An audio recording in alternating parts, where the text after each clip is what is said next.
என் சகோதர சகோதரிகளே, ரமலான் என்றால் என்ன?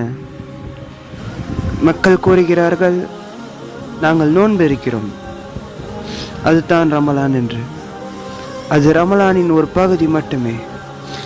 இது ஒரு சமாதானமிக்க மாதம், அமைதியின் மாதம், ஒரு குணப்படுத்தும் மாதம், நன்மை தரும் மாதம், மன்னிக்கும் மாதம், மன்னிப்பை ஏற்றுக்கொள்ளக்கூடிய மாதம், கருணையின் மாதம், சொர்க்கத்தை அடையும் மாதம், குர்ஆன் அருளப்பட்ட மாதம், நன்மைகள் வெளிப்படுத்தும் மாதம், ஒரு முஸ்லீமாக கொண்டாடும் மாதம். நாம் சுய கட்டுப்பாடுடன் பழகுகிறோம். இந்த மாதத்தில் நாம் விரும்பியதை மட்டும் செய்யாமல் எல்லாம் வல்ல இறைவன் விதித்ததை செய்வோம். இந்த மாதத்தில் சுப்ஹானல்லாஹ், இந்த மாதம் எப்படிப்பட்ட மாதம் என்பதை கவனியுங்கள். இன்ஷா அல்லாஹ் இந்த மாதத்தில் அதிகம் நன்மை செய்வாராக.